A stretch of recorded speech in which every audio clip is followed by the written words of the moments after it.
Hello and welcome to the 10th episode of the year of being 70 with me. My name is Lisette Schuitenmaker and my long long time, what do you say in English, friend Lucy McCarraher, who initiated this podcast. And we're doing a weekly podcast about our lives, the times we have lived through, and what we do and how we found being 70.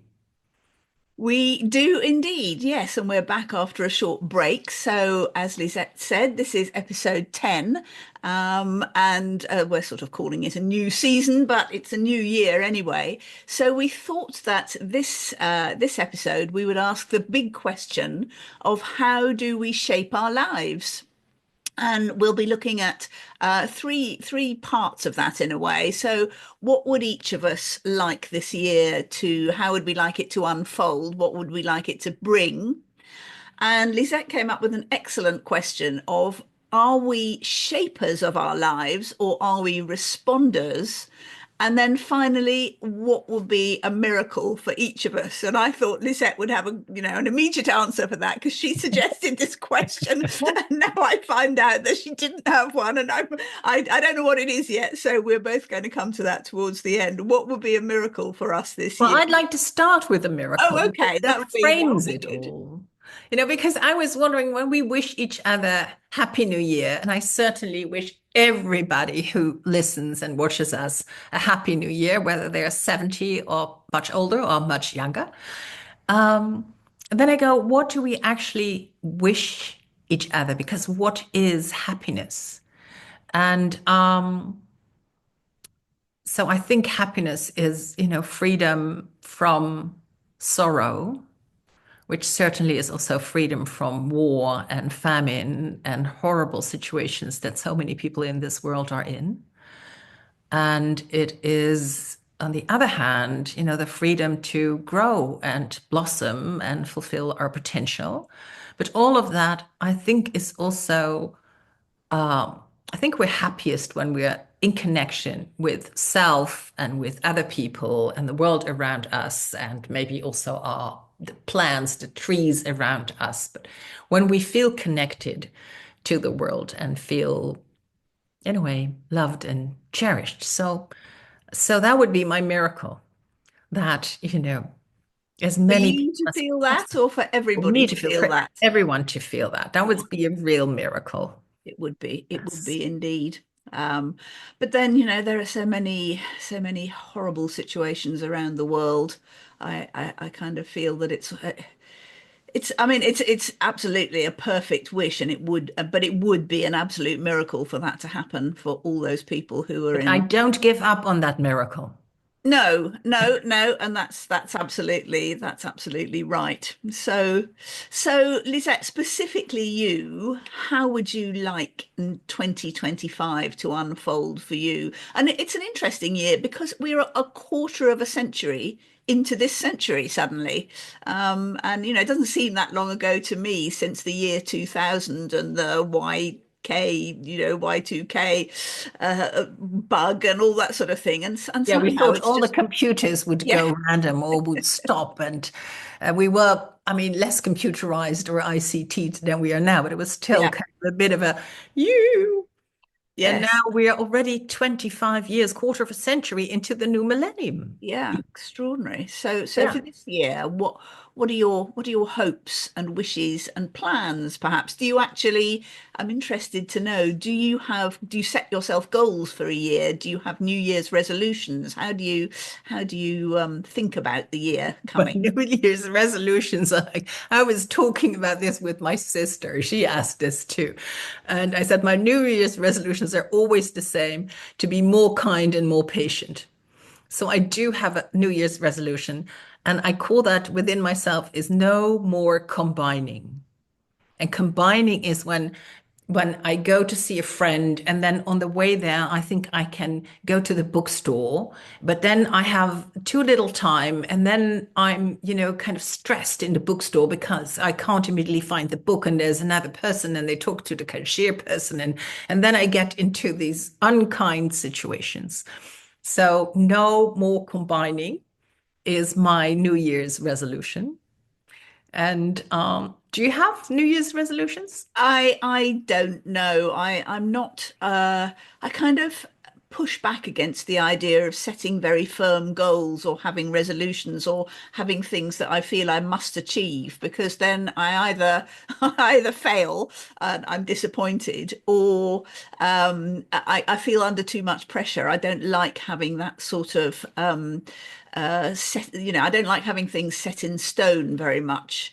Um, so so no, not, I Yeah, mean, well, this my resolution is more like a practice. yes, Maybe it's I a good mentioned this one. already, I don't know, but I was sat next to an elder, a Greenland indigenous wise elder, and he asked me what I did, and I tried to explain, and then I asked him what he did, and he said, I aim to give everybody who comes within my field the best possible experience.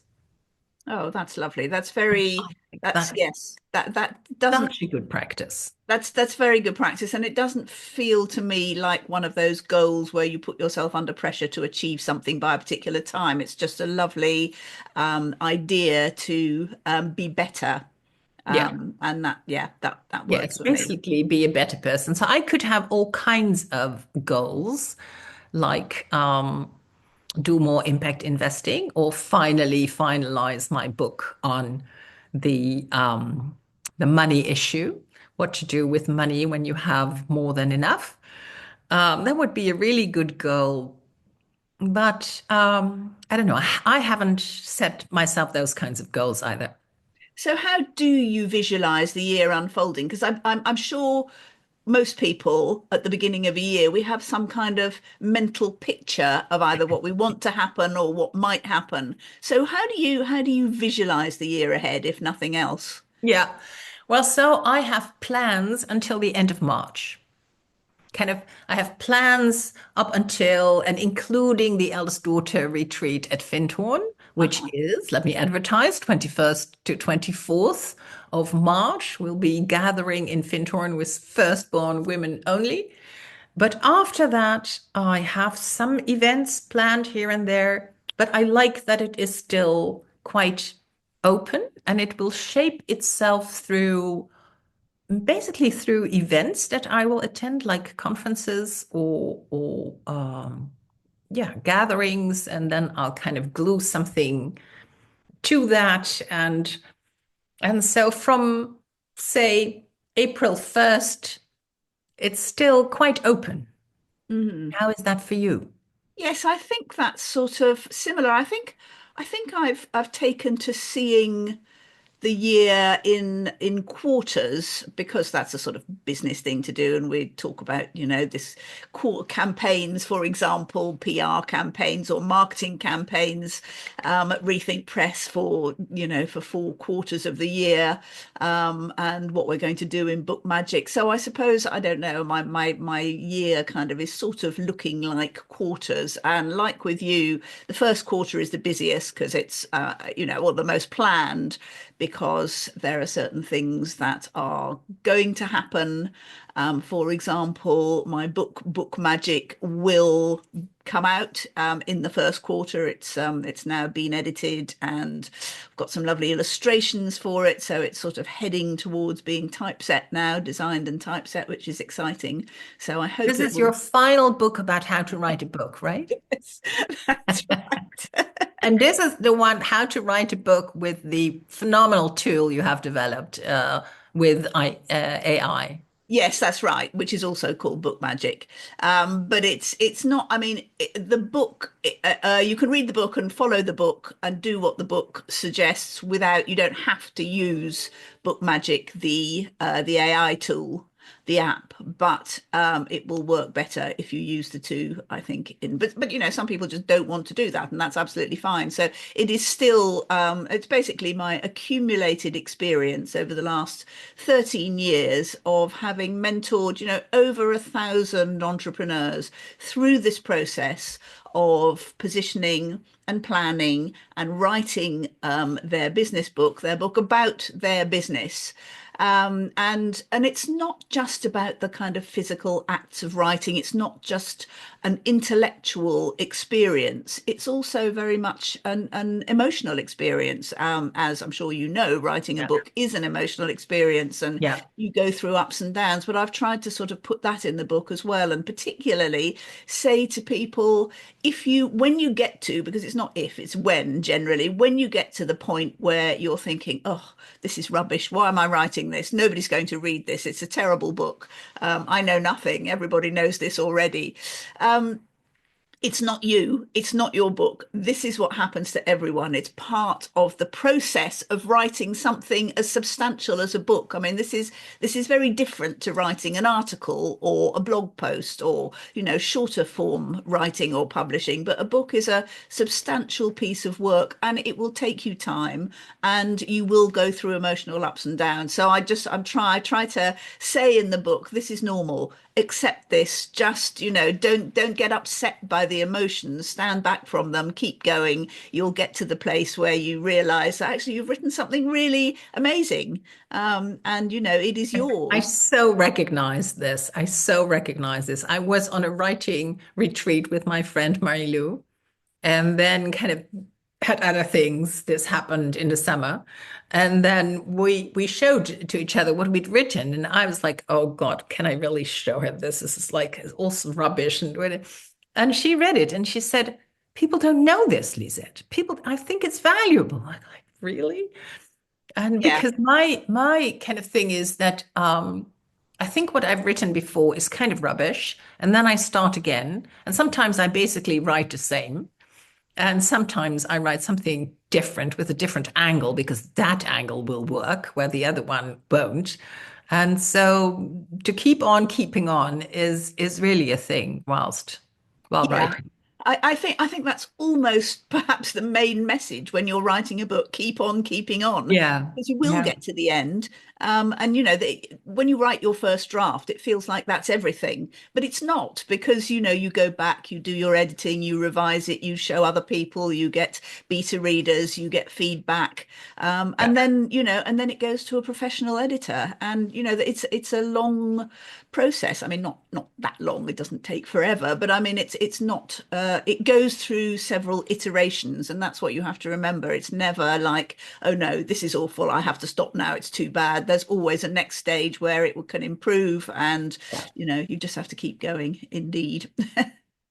Yeah. So we were talking about the first quarter and your book coming out. And Yes. yeah. So I'm also we're going to have a launch event for the book, but also for Book Magic and all our investors, and to make that. So that's sort of my perhaps may what everything's kind of leading up to. But we're also doing interesting things in Book Magic, like there will be we're putting a higher level in where there'll be lots of promotional tools. So after writing your book, after publishing your book, you still can go on using Book Magic to promote the book, and that will, I think, will be very useful to a lot of people. And then we're going to I put just want to flag, how this is called a year of being 70. And we're not sitting kind of, as we say in Dutch, behind the geraniums and waiting for our children, I don't have any, or grandchildren, I don't have any, to visit. But you are such an entrepreneur and working with the AI. I just want to flag that, Lucy. Oh, well, that's very kind of you. But equally, you are, an active, positive investor, an Yeah, author, a writer. So, I mean, I yeah. think I think again, the reason we're talking about being 70, I think, and I hope, is to some extent to show people that this isn't the end of the road, that it doesn't slow you down, it doesn't stop you. I mean, obviously I know if you're employed in certain organizations, 70 may be maybe even a late retirement age, and you may be Yeah, forced into stopping doing a particular kind of thing. But there's always other stuff yeah, you can do, I reckon. yeah. It's And there's so much volunteer work. I mean, I yeah. do volunteer work not in the sense of I'm not such a caregiver, but I do volunteer work in boards and things. That's all. There's so much to do in the world. Yeah, and really, I mean, children. we've talked about, our wisdom before, but it will be so wasted if, you stop now and everything that we know and have experienced and have accumulated over our long 70 years, I think is useful. And, we don't Yeah, we shouldn't sort of just give up and waste it. Um, it's there's always somewhere it can be and yeah. someone it can be And helpful. so the year will take shape like that because, yeah, for me, I don't really think in quarters, although I have to do my VAT.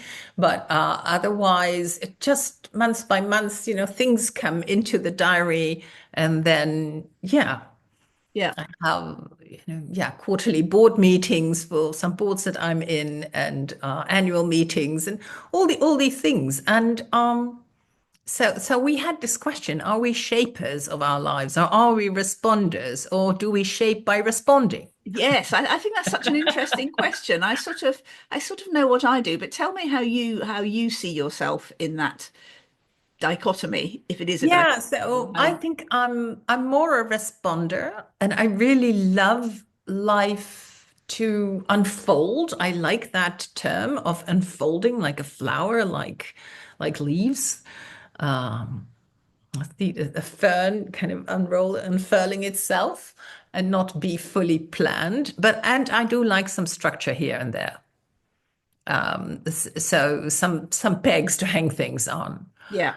And I respond to now, for instance, a friend of mine has gotten the idea that there's a choir, and it's a professional choir, and it's so interesting. I speak about him, and here he is on the phone. Isn't that the moment I say his name, he calls me? Isn't that amazing? So So do this is you a think professional that choir, and they need a new chair of the board. And now his idea was that I could do that. I was like, what? So I went to one of their concerts. And so it's very much like my inner compass. Is this mine to do or not?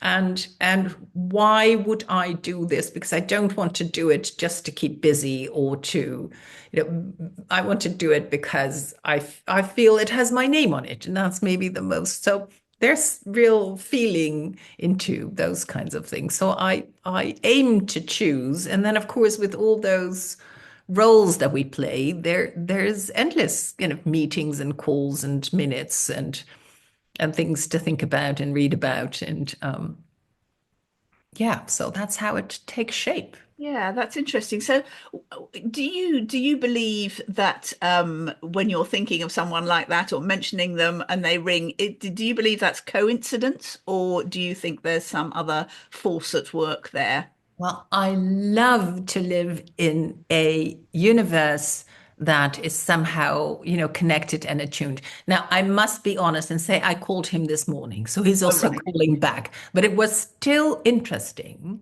how, at the precise moment that I thought of him, he would call. And I think it is just a better story to live in a world or in a sphere where things are connected and light up and through our attention, we kind of draw people to us and live in an attuned, connected place. And Yeah. mostly when I'm really good in myself, I have more of that, or I notice it more. And I feel that's, the famous flow. Yes, yes, I think attention is the key word there, and that part of your brain called your reticular activating system, which is the thing that focuses you on the things that you are interested in and shuts out the things that you are not interested in, without which we would all become highly overwhelmed. And it's sort of it works like if you walk into a noisy space where there are lots of people talking, you suddenly hear your name even if it's right Yeah, over the other side of yeah, the room, because your yeah, reticular activating system is so attuned to yeah. listening out for that. And Um, I also like the more spiritual dimension that we're all part of the one life. And the one life is unfolding through all our actions, our thoughts, our connections. That's how life on this earth shapes itself. And yeah. I like that image of the one life that is being led through all of us and animals and plants and microbes and all of us on this earthly experiment of cohabitation that we're It is. not very good at, that we're still learning how to do very much. We are indeed. I was thinking Yeah. in terms of when you first posed this question yesterday about shaping and responding. I think as I've said, I don't set hard and fast goals because I just feel constrained by that. But twice I've had the experience where I've sort of put out what you might call an intention. And I've done it once. I was doing some sort of therapy with a coach. I'm not sure if it was therapy, but I wasn't sure where I was going next. I knew this was like over 20 years ago, and I knew that we wanted to move to the country. We were living in London at the time, and she said, draw a picture of your life in 2 years, 5 years, I forget what it was now. And I drew a house, and it was a farmhouse. And because I simply had some pens that color, I colored it yellow. And I just sort of, drew some people around it and made some notes on it. And then I put it away literally for probably a couple of years. And we bought a house. And as we were moving, I opened this drawer of my desk to sort of tidy up or get stuff out. And I found this drawing.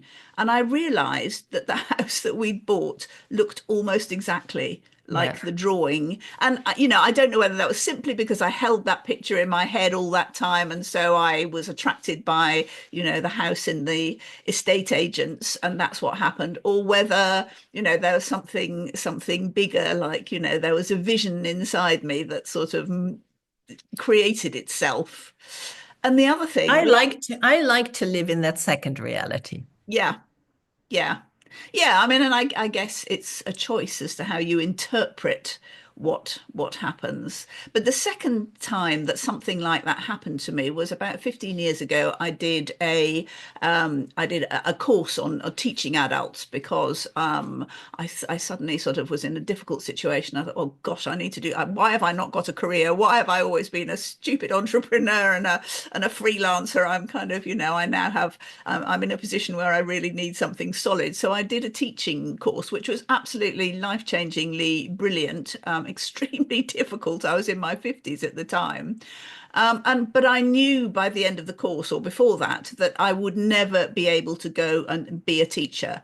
I did teaching practice and I found it very inspiring, and I wasn't bad at it, but I just knew that wasn't, I couldn't work within that environment on a long-term basis. And So I why thought, was that? um oh gosh, because it's very, I mean, teaching either adults or children in a school or a college, and I was kind of then qualified for teaching A-level children as well. So, sort of in the I sixties. don't know what A level No, is. no, it's the How last old two are A years of level school, children? the two final years of school, final exams. Um, Oh, and it 16, 17, 18 year 16, olds? 17, 18, yes, but also adults as well. And what I'd been doing was teaching adult literacy in a college, people who'd come back to improve their literacy skills or get them there in the first place from nothing in some cases. And it was very enjoyable in a way, but quite difficult. It just didn't, it just didn't suit my skill set. I couldn't do that the whole time. I think because I'm an introvert, I could not be, that couldn't be my full-time job, sort of always performing, always doing that. And also because I don't know, a bit of a rebel, or I like to do things my own way, the constrictions of not just the curriculum, which is fine, but the way you have to teach, the lesson planning, the things you have to include and not include, the things you have to it's incredibly complex. I have such a respect, I mean, even more respect for teachers of all kinds Yes. than I did before. It's so difficult and It's so very difficult. And complex. maybe it is also not fully you because you are an entrepreneur. Yes. Well, I mean, my plan at the end of that course was I am going to, because I'd been a work-life balance consultant before that and had worked in sort of corporate situations. So what I'm going to do is I'm going to take this ability to teach writing and I'm going to sell it into corporates. So I'm going to go into businesses and I'm going to teach them to write better for their reports, for their, whatever they need. And I did, in fact, do a bit of training on that. But what happened was that I had that idea. But it didn't turn out in the way I thought it was going to be. And what I ended up doing was I was teaching business people to write, but I ended up teaching them to write books. And that's what happened because well, either I couldn't sell it in as I wanted to, or I Yeah. couldn't make that specific idea that I had um, take shape in practice. And actually it wouldn't have been right for me anyway. And Yeah.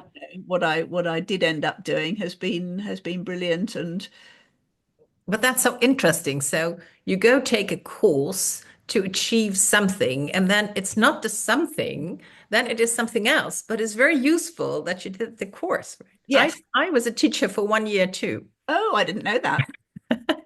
But only I had only two classes because somebody was I don't know, pregnant or ill. I don't remember. I was still a student of the classics, Latin and Greek. So I had one. They were like 14-year-olds, and I really loved those children. And I was like 10 years older than they were, you know. But I also saw, wow, this teaching and teaching in high school, and then, to go to a school every day and be with those children every day. I was like, wow. I felt a bit like a slides show, like, Yeah. oh, this is class 2A, now this slide, and then this is class 2B, now this slide. And I concluded I want to work with adults, not with children. And so because my studies of Latin and Greek kind of to many people sound very intellectual, but basically it was a teacher training. We were always, the professors were always saying, "Oh, you'll notice this when you're in front of a class, you'll have to be able to explain that to them." And it was a good conclusion for me. I wanted to work with adults. Yeah. Yeah, Yes, no, that's interesting. But to me, I mean, for me, I think that thinking about those things means that I'm a shaper in that I have ideas, but I allow them to be, and sometimes they just have to be because I can't make them anything other than that. I allow them to be very fluid, yeah, and then I respond to the possibilities that come up in relation to those ideas. But I have a kind of guiding premise in my mind of what I want to do. And then, but I think it's really important, and this is why I don't set specific goals with specific timelines, to be flexible, because yeah, otherwise you get tied down to stuff that isn't necessarily what you should be doing. yeah, And you can't then take advantage of opportunities that come up and people that come your way and the sharing of ideas and sort of going along a different but even more interesting and exciting track. So I think I'm sort of, I'm part shaper, but I find it very important to be a responder as well. yeah. In the eldest daughter retreat this time, we will really focus on leadership, on how we lead, whether we lead or whether we follow, or how we can, make others be their best version of themselves. And I very much wonder, we still need to kind of delve into the content, and we're doing this with Jill Emsley, who is a wonderful like leadership, expert teaching all over the world. Um, but I'm wondering, as I hear you speak, whether this is a very feminine way of having goals, but not knowing exactly how you get there or when you get there Yeah, each yeah. time, because I like it too. I was just this morning in a conversation with a fellow board member who likes to kind of say, okay, now we've talked about this for, 40 minutes. What are we deciding? Whereas I'm like, well, the decision isn't really here. This is all information. It's information, but it's also information. We're not Yeah. there yet. And I like to keep it more open. He likes to kind of, yeah, but what is the next step? And so there's this, I work with him really well, this dance between allowing for life to inform us and to unfold out of our intentions of knowing, in all these organizations, there's always a next step that needs to be taken. And there are some goals, and we need to achieve things and make things happen. But there's also yeah, what we can't immediately think of. Yeah. And that kind of needs to be revealed to us through conversation and exchange of ideas and kind of playing ping pong with this or that. And then someone says something, oh, wow. Yeah. So I'm also always interested in those processes. Yes, and I think I'm in some ways a slow processor in that, I'll go into a board meeting, there'll be things to discuss, specifics to discuss, but particularly if there are new ideas, I will often kind of feel forced to, okay, make a decision. Yes, we're going to do this, or particularly I'm going to do this. This will be my next steps. And then I'll sleep on it. And the next day I'll think, no, that really isn't right. So by Yeah. the time the next board meeting comes along, somebody will then look at the list of actions that's supposed to have happened and say to me, have you done this? And I'll also be really annoying and say, no, actually, I thought it was a really bad idea in the end. So I've done nothing. And I don't think I should do this, but, maybe, or maybe I'll Yeah. have done something else. But I think I find it quite difficult to operate within those sorts of constraints of let's discuss something now, let's make a decision, let's, move ahead on this. Yeah. I'm And quite sometimes, the decision is just there. It's glaringly obvious what needs to happen. And then it's kind of easy, right? So I'm kind of looking for that moment where things start to, we talked about flow before, when the energy is kind of you're co-creating with the future of that particular organization or that particular, group of people wanting to do something, or with a book. Yeah. Yes, exactly. And I again, I kind of say to people often, if you've picked a subject or a chapter or whatever to write on today, and it won't come, don't force it. Go, either pick something else that you can easily, write about, and that's why I like people to plan in detail in advance so they know exactly what the Yeah. structure is. So pick something that you can write about because there will always be something that's easier than something Yeah. else. With the difficult thing, write it down, put it on your mental list for tomorrow or the next day, and don't think about it anymore. Let your subconscious process. And then when you come back to it, I can almost guarantee that you'll find it either a lot easier or it just slips out and you just your subconscious has done the work for you. And I'm very I feel that I've trained my brain to work like that a lot, and that I put a lot of emphasis on letting my subconscious do the work. But that really entails not actively thinking about it, because if you actively think about something, I think you stop your subconscious working because it needs to be in free flow, sort of behind the curtain, as it were. It's interesting because I work like that a lot, but also sometimes I really need to think something through, and then I use a flip over, and I kind of have to kind of visualize, what could be a next step. What is, if I go in that direction, then what happens? What is next? What is next? And where do my thoughts then go? And partially I discover that through writing, but partially I need to also, yeah. Yeah, I think what's interesting to me thinking about the way people design their lives or processes or books or projects or whatever is how and when you externalize, because obviously everybody starts with thinking, but there are some people who then need immediately to talk about it, and that's how they think by Yeah. externalizing it through Yeah. speaking with other people.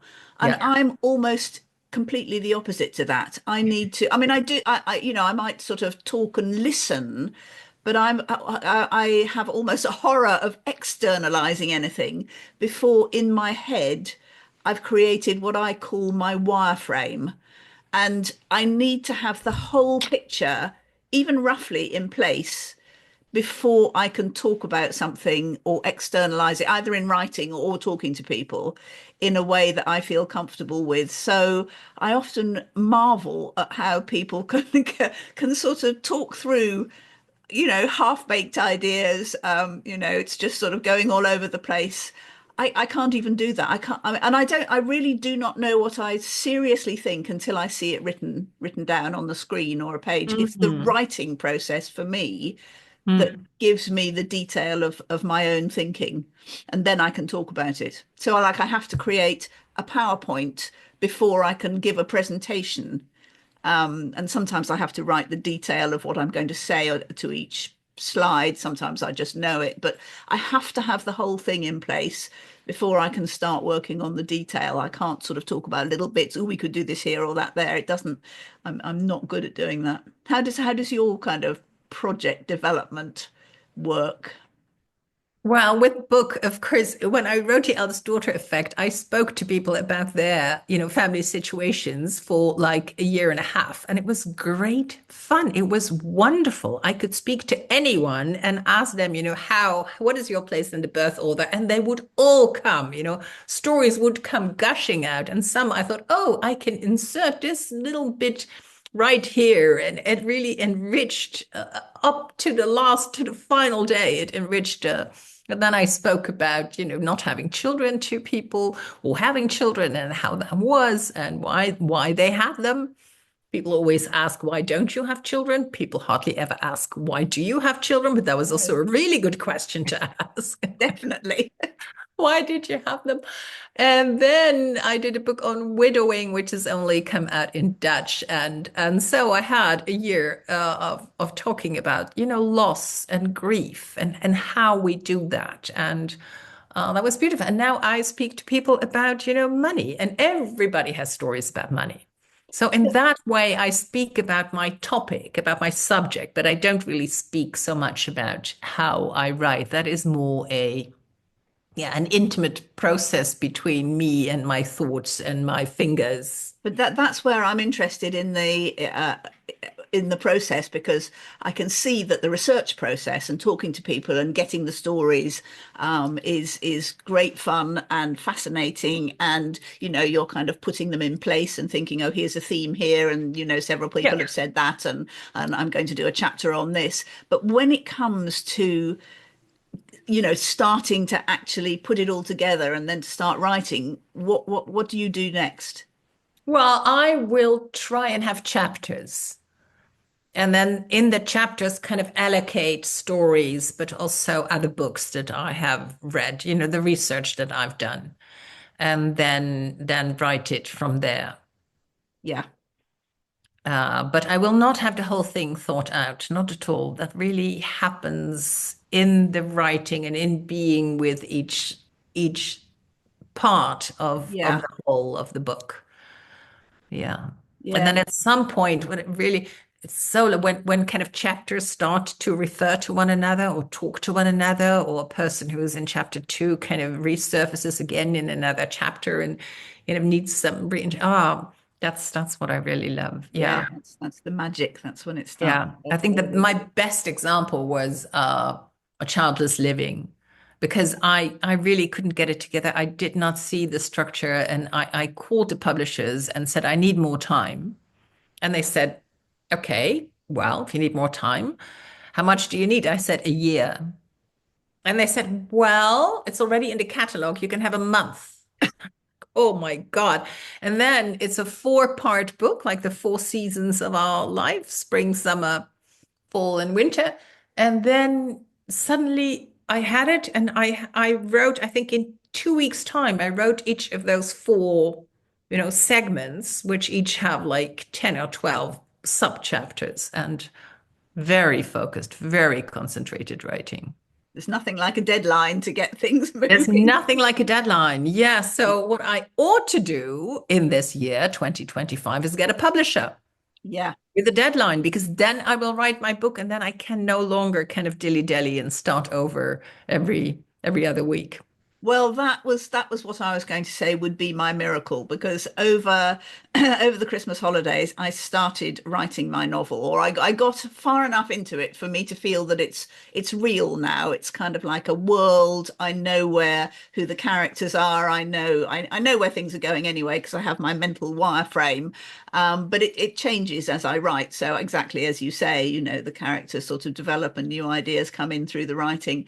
But so my miracle would be that I finish writing my book, let's say by sort of spring. I won't go in quarters for fiction, but maybe April, May, and then I find an agent and publisher for my novel. That will be my miracle for the year.